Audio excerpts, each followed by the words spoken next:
आप आगे आइए। मेरे प्यारे देशवासियों, 21वीं सदी में दशकों पुरानी जो चुनौतियां हैं, उन चुनौतियों को खत्म करना बहुत अनिवार्य है।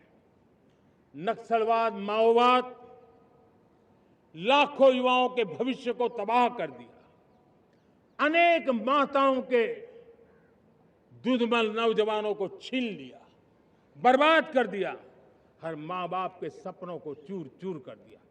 इस नक्सलवाद ने 4 दशक तक हिंदुस्तान के बहुत बड़े हिस्से को, बहुत बड़ी आबादी को दबोच करके रखा था, बंदूक के नोक पर दबोच करके रखा था, संविधान की धज्जियां उड़ा दी थी और देश के सामान्य नागरिकों की रक्षा में 3,500 से ज्यादा हमारी पुलिस के, सुरक्षा बल के जवान शहीद हो गए। युद्ध के अंदर जितने सैनिक मरते हैं, उससे ज्यादा हमारे पुलिस जवानों को जान की बाजी लगानी पड़ी ताकि देश के सामान्य मानवी को सुरक्षा मिले। ये नक्सलवाद ने धरती को लहूलुहान कर दिया था। 2014 में आपने जब हमें मौका दिया, उसी दिन हमने संकल्प लिया था कि हम देश को नक्सलवाद से मुक्त करेंगे। और आज मुझे खुशी है कि नक्सली माओवादी हिंसा आखिरी सांस भी शायद रहने की अब तो ताकत नहीं रही है। पूरी तरह उसे खत्म करने की दिशा में जहां पर कभी नक्सलवादियों की गोलियां चलती थी, जहां पर कभी धरती रक्त रंजित रहा करती थी, आज उसी नक्सल क्षेत्रों में, उसी इलाकों में नक्सल मुक्त होने के कारण विकास, विश्वास और प्रयास का तिरंगा लहरा रहा है। मेरे प्यारे देशवासियों, लेकिन इस चुनौती को हमने कम नहीं आंकना है। इस चुनौती से हमें और भी सावधान रहने की जरूरत है।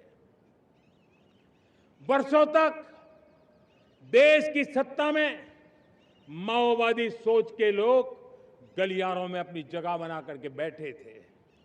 सरकारी कमेटियों में सलाहकार के रूप में भी ये माओवादी सोच ने नीतियों को प्रभावित किया था। मेरे प्यारे देशवासियों, जंगलों में हमें हथियारी नक्सलों का खात्मा बुलाने में, उस संकट से देश को मुक्त कराने में सफलता मिली है।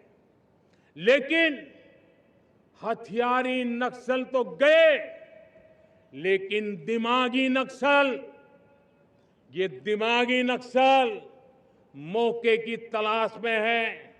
हिंसा, अराजकता के वो रास्ते खोज रहे हैं, समाज को गलत राह पर घसीटने के लिए भांति भांति के दांव कर रहे हैं। इन दिमागी नक्सलियों को पहचानना होगा, इन दिमागी नक्सलियों को आइसोलेट करना होगा और राष्ट्र को विकसित राष्ट्र बनाने की मुख्य धारा की ओर देश की युवा पीढ़ी को जोड़ना होगा। मेरे प्यारे देशवासियों, सुरक्षित भारत बनाना हम सबका दायित्व है।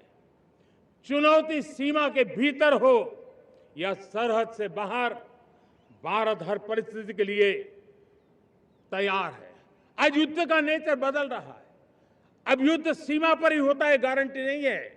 आज युद्ध सीमा के अंदर, कहीं रिफाइनरी पे जाकर के, कहीं बैंकिंग सेक्टर को जाकर के, कहीं डेटा सेंटर को जाकर के, एक प्रकार से लड़ाई का नया रूप, इंफ्रास्ट्रक्चर तोड़े जा रहे हैं, फैक्ट्रियां तोड़ी जा रही है। हमने मिशन सुदर्शन चक्र की पिछले सालों घोषणा की थी, बहुत तेजी से उस पर काम चल रहा है। आज डिफेंस एक्सपोर्ट हमारा करीब 50 गुना बढ़ा है। करीब 100 देशों में हमारे अस्त्र शस्त्र पहुंच रहे हैं। वैश्विक पटल पर भारत की प्रतिष्ठा धीरे धीरे बढ़ रही है। बदलते हुए समय में अस्त्र शस्त्र की तरफ काम करना है, सैन्य बलों का सामर्थ्य बढ़ाना है, लेकिन साथ साथ नागरिकों को भी तैयार करना होगा। पिछली शताब्दी के युद्धों के अनुरूप जो सिविल डिफेंस की व्यवस्थाएं हमारे देश में विकसित हुई है, वो कालबाह्य हो चुकी है। और इसलिए मैं आज लाल किले से घोषणा कर रहा हूं कि हम आने वाले दिनों में सिविल डिफेंस का एक वाइब्रेंट नेटवर्क